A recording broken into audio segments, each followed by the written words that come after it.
I want to talk about the transformed media landscape and what it means for anybody who has a message that they want to get out to anywhere in the world. And I want to illustrate that by telling a couple of stories about that transformation. I'll start here. Last November, there was a presidential election. You probably read something about it in the papers. And there was some concern that in some parts of the country there might be voter suppression. And so a plan came up to video the vote. And the idea was that individual citizens with phones capable of taking photos or making video would document their polling places on the lookout for any kind of voter suppression techniques and would upload this to a central place, and that this would operate as a kind of citizen observation, that citizens would not be there just to cast individual votes, but also to help ensure the sanctity of the vote overall. Right? So this is a pattern that assumes we're all in this together. It assumes that individuals can actually participate in group action. Right? And this is the kind of thing that spreads. Once this idea happens, it can be copied, and other people pick it up. Right? And in this case, this idea has spread globally. So there was another example of this going on. There was an SMS the vote campaign in Nigeria around the Nigerian election. Nigerian technology, right? They weren't taking photos, they weren't taking videos, they were just sending in text messages, but the same idea. Press everybody into service observing the voting booth, right? So this is a case of global tech transfer. But here's the funny thing, right? One way that the American version and the Nigerian version differed, right, is that we have lots of phones that have cameras in them, video cameras in them. In Nigeria, the commonest phone, Nokia 1100, it's just capable of voice and SMS. But there's another difference that matters much more than the technological difference. Our election was in November of 2008. Their election was in May of 2007. There was global tech transfer here, but it was from Nigeria to us. We copied their pattern. And that's because what matters here isn't technical capital, it's social capital. These tools don't get socially interesting until they get technologically boring. It isn't when the shiny new tools show up that their uses start permeating society. It's when everybody is able to take them for granted.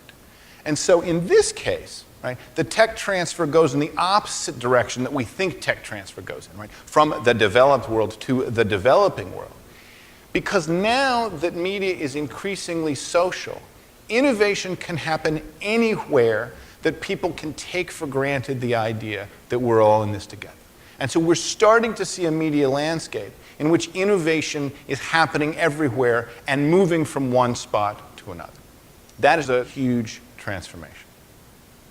Not to put too fine a point on it, the moment we're living through, the moment our historical generation is living through, is the largest increase in expressive capability in human history.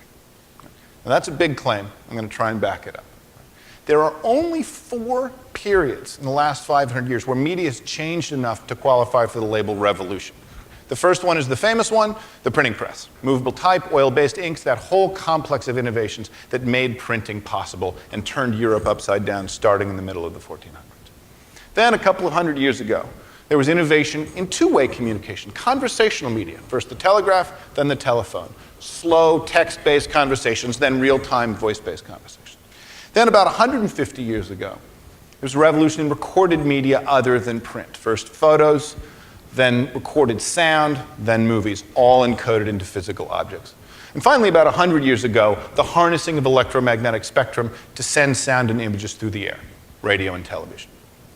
This is the media landscape as we knew it in the 20th century. This is what those of us of a certain age grew up with and are used to. But there's a curious asymmetry here. The media that's good at creating conversations is no good at creating groups, and the media that's good at creating groups is no good at creating conversations. If you want to have a conversation in this world, you have it with one other person. If you want to address a group, you get the same message and you give it to everybody in the group, whether you're doing that with a broadcasting tower or a printing press. That was the media landscape as we had it in the 20th century. And this is what changed. This thing that looks like a peacock hit a windscreen is Bill Cheswick's map of the internet. He traces the edges of the individual networks and then color codes them.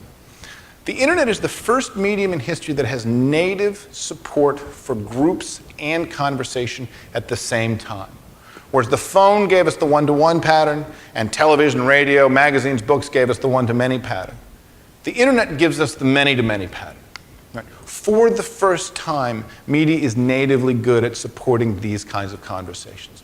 That's one of the big changes. The second big change, right, is that as all media gets digitized, the internet also becomes the mode of carriage for all other media, meaning that phone calls migrate to the internet, magazines migrate to the internet, movies migrate to the internet. And that means that every medium is right next door to every other medium, right? Put another way, media is increasingly less just a source of information and is increasingly more a site of coordination, because groups that see or hear or watch or listen to something can now gather around and talk to each other as well. Right? And the third big change, right, is that members of the former audience, as Dan Gilmore calls them, can now also be producers and not consumers. Every time a new consumer joins this media landscape, a new producer joins as well, because the same equipment, phones, computers, let you consume and produce. It's as if when you bought a book, they threw in the printing press for free. It's like you had a phone that could turn into a radio if you pressed the right buttons. Right?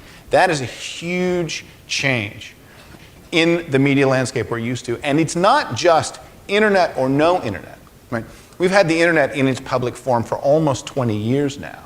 And it's still changing as the media becomes more social. It's still changing patterns, even among groups who know how to deal with the internet well. Second story. Last May, China in the Sichuan province had a terrible earthquake, 7.9 magnitude. Massive destruction in a wide area, as the Richter scale has it. And the earthquake was reported as it was happening. Right? People were texting from their phones. They were taking photos of buildings. They were taking videos of buildings shaking. They were uploading it to QQ, China's largest internet service. They were Twittering it. Right? And so as the quake was happening, the news was reported. And because of the social connections, right, Chinese students coming elsewhere and going to school, or businesses in the rest of the world opening offices in China, right, there were people listening all over the world hearing this news. The BBC got their first wind of the Chinese quake from Twitter. Twitter announced the existence of the quake several minutes before the US Geological Survey had anything up online for anybody to view. The last time China had a quake of that magnitude, it took them 3 months to admit that it had happened. Right? Now, they might have liked to have done that here, rather than seeing these pictures go up online. But they weren't given that choice, because their own citizens beat them to the punch. Even the government learned of the earthquake from their own citizens rather than from the Xinhua news agency. And this stuff rippled like wildfire. For a while there, the top 10 most clicked links on Twitter, the global short messaging service, 9 of the top 10 links were about the quake. People collating information, pointing people to news sources, pointing people to the US Geological Survey. The 10th one was kittens on a treadmill, but that's the internet for you.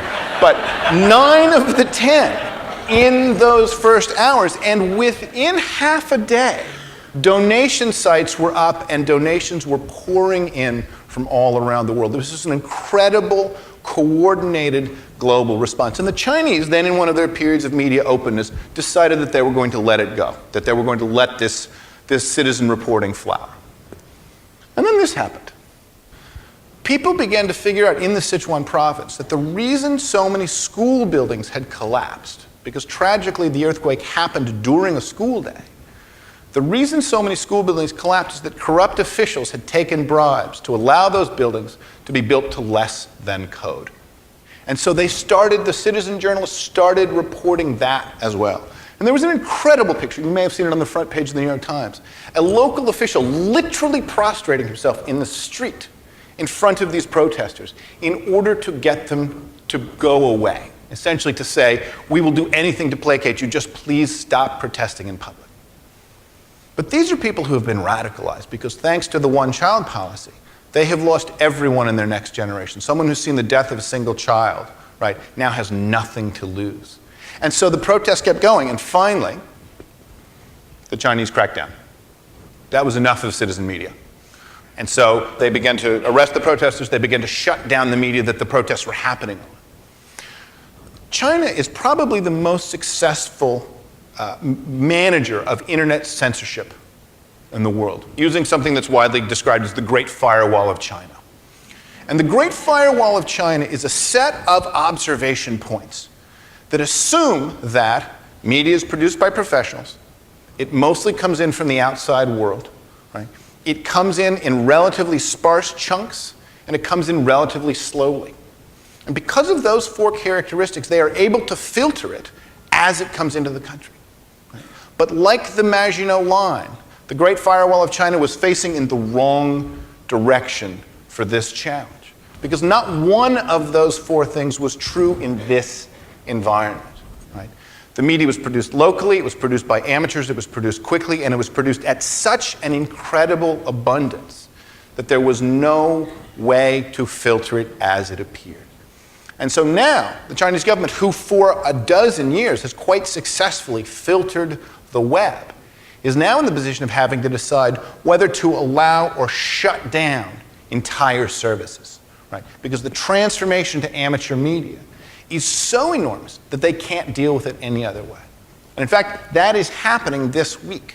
On the 20th anniversary of Tiananmen, they just 2 days ago announced that they were simply shutting down access to Twitter because there was no way to filter it other than that. They had to turn the spigot entirely off. Now, these changes don't just affect people who want to censor messages. They also affect people who want to send messages, right? Because this is really a transformation in the ecosystem as a whole, not just a particular strategy. The classic media problem from the 20th century is, how does an organization have a message that they want to get out to a group of people distributed at the edges of the network? And here's the 20th century answer. Bundle up the message. Send the same message to everybody. National message, targeted individuals, relatively sparse number of producers, very expensive to do, so there's not a lot of competition. This is how you reach people, right? All of that is over. Right? We are increasingly in a landscape where media is global, social, ubiquitous, and cheap. Right? Now, most organizations that are trying to send messages to the outside world, to the distributed collection of the audience, are now used to this change. The audience can talk back. And that's a little freaky, but you can get used to it after a while as people are doing. But that's not the really crazy change that we're living in the middle of. The really crazy change is here. It's the fact that they're no longer disconnected from each other. The fact that former consumers are now producers. The fact that the audience can talk directly to one another. Because there's a lot more amateurs than professionals. And because the size of the network, the complexity of the network, is actually the square of the number of participants. Meaning that the network, when it grows large, grows very, very large. As recently as last decade, most of the media that was available for public consumption was produced by professionals. Those days are over, never to return. Right? It is the green lines now that are the source of the freak out. Which brings me to my last story. We saw some of the most imaginative use of social media during the Obama campaign. And I don't mean most imaginative use in politics. I mean most imaginative use ever. And one of the things Obama did, the Obama campaign did, was they famously put up mybarackobama.com, mybo.com. And millions of citizens rushed in to participate and to try and figure out how to help. Right? An incredible conversation sprung up there. Right? And then, this time last year, Obama announced that he was going to change his vote on FISA, the Foreign Intelligence Surveillance Act. Right? He had said in January he would not sign a bill that granted telecom immunity for possibly warrantless spying on American persons. By the summer, in the middle of the general campaign, he said, I've thought about the issue more, I've changed my mind, I'm going to vote for this bill. And many of his own supporters on his own site went very publicly berserk. Right? It was Senator Obama when they created it. They changed the name later. Please get FISA right. Within days of this group being created, it was the fastest growing group on mybo.com. Within weeks of its being created, it was the largest group. And Obama had to issue a press release. He had to issue a reply. And he said essentially, I've considered the issue. I understand where you're coming from. But having considered it all, I'm still going to vote the way I'm going to vote, but I wanted to reach out to you and say, I understand that you disagree with me, and I'm going to take my lumps on this one. Right? This didn't please anybody, but then a funny thing happened in the conversation. Right? People in that group realized that Obama had never shut them down. Nobody in the Obama campaign had ever tried to hide the group or make it harder to join, to deny its existence, to delete it, to take it off the site. Right? They had understood that their role with mybo.com was to convene their supporters, but not to control their supporters. And that is the kind of discipline that it takes to make really mature use of this media. Right? The media landscape that we knew, as familiar as it was, as easy conceptually as it was to deal with the idea that professionals broadcast messages to amateurs, right, is increasingly slipping away. In a world where media is global, social, ubiquitous, and cheap, in a world of media where the former audience are now increasingly full participants, right, in that world, media is less and less often about crafting a single message to be consumed by individuals. It is more and more often a way of creating an environment for convening and supporting groups. And the choice we face, I mean anybody who has a message they want to have heard anywhere in the world, isn't whether that's the media environment we want to operate in. That's the media environment we've got. The question we all face now is, how can we make best use of this medium, even though it means changing the way we've always done it? Thank you very much.